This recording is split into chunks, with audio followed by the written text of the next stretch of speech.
रावण ने किया था स्वर्ग के लिए सीढ़ियों का निर्माण, जो पृथ्वी पर आज भी मौजूद है। कहाँ, किस स्थिति में, जानेंगे इसी वीडियो में, तो अंत तक बने रहिए। दोस्तों, आप जानते हैं कि रावण एक बहुत बड़ा महाज्ञानी महापंडित था, जिसकी मृत्यु भी कैसे हुई ये आप जानते हैं, क्योंकि उसके अंदर अहंकार आ गया था।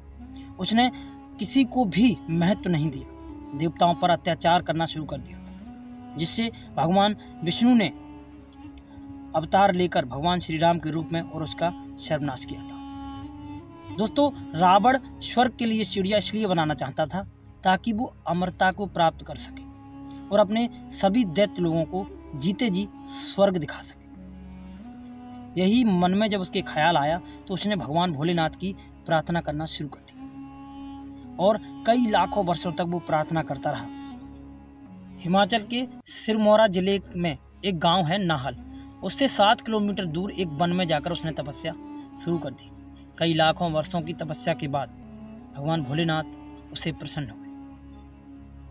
प्रसन्न होने के बाद उसे दर्शन दिया। जैसे ही भगवान भोलेनाथ उसके सामने प्रकट हुए, रावण बहुत ही खुश हुआ और उसने अपना जो भी वर था वो मांग लिया। उसने कहा कि भोले बाबा, आप मुझे अमर कर दो और मुझे ऐसी शक्तियाँ दो जिससे मैं स्वर्ग तक सीढ़ी बना सकूं। भगवान भोलेनाथ ने कहा कि मैं तुम्हें वचन तो दूंगा, पर तुम्हें भी मेरी एक शर्त माननी होगी।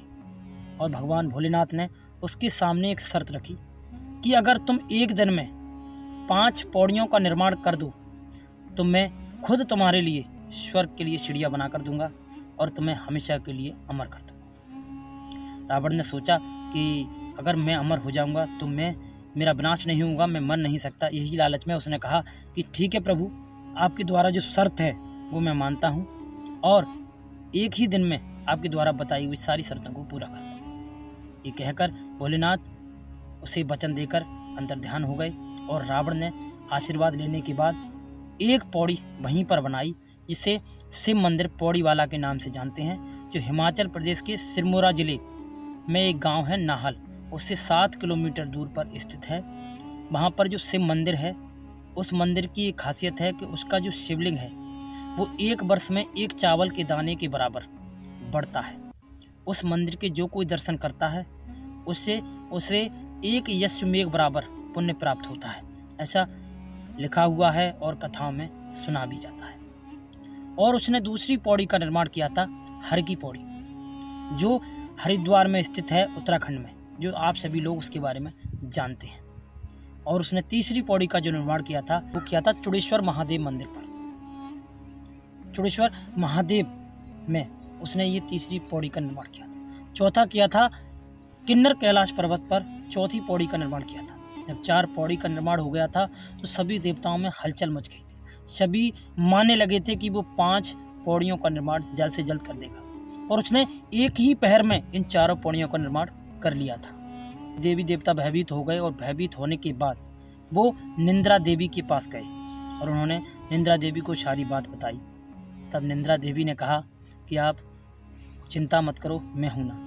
निंद्रा देवी रावण के पास आई और उनके शरीर में प्रवेश हो गई। जैसे ही रावण ने 5वीं पौड़ी का निर्माण करने के लिए आगे कदम बढ़ाया, उसे थकावट होने लगी। उसने देखा कि अचानक मुझे थकावट हो रही है, तो उसने सोचा कि एक पहर में जब मैं 4 पौड़ियों का निर्माण कर सकता हूँ तो अभी पूरा दिन बाकी है, 5वीं पौड़ी का भी निर्माण मैं कर लूँगा। और ऐसा कहकर वो थोड़ी देर आराम करने लगा तो उसे तुरंत ही नींद आ गई और उसकी आंख जब खुली, जब पूरा दिन निकल चुका था, और अगले दिन जब उसकी आंख खुली तो वह बहुत ही ज़्यादा दुखी हुआ और दुखी होकर उसकी बात समझ में आ गई कि मैं अब स्वर्ग के लिए सीढ़ी नहीं बना सकता, क्योंकि भोले बाबा द्वारा दी हुई शर्त को मैं पूरा नहीं कर पाया।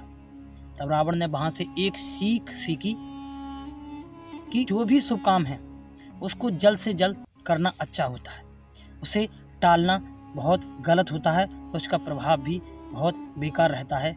जो सीख उस रावण को मिली, वही सीख उसने भगवान राम जिस समय उसका वध कर रहे थे और वो मरने वाला था, तो भगवान राम ने लक्ष्मण को जो ज्ञान देने के लिए भेजा था, तब उनमें से एक ज्ञान रावण ने यही लक्ष्मण जी को दिया था कि शुभ काम को जितनी जल्दी हो सके करना उचित रहता है और बुरे काम को जितना टालो उतना अच्छा होता है। दोस्तों, ये जो 4 पौड़ी हैं, इसके दर्शन मात्र से अगर कोई व्यक्ति अपने जीवन काल में इन चारों पौड़ी के दर्शन कर लेता है तो उसे स्वर्ग का लाभ प्राप्त होता है। स्वर्ग के दर्शन बराबर का लाभ पुण्य मिलता है। ज़्यादा से ज़्यादा लोग पौड़ी का दर्शन करें, यही मेरी कामना है, और अपने जीवन को धन्य बनाएं। इस वीडियो को लाइक करके भी एक पुण्य कमा लीजिए, ताकि मैंने जो वीडियो बनाई है वो मेरी मेहनत मुझे मिल जाए। चैनल को सब्सक्राइब करके इस वीडियो को लाइक ज़रूर करें। धन्यवाद।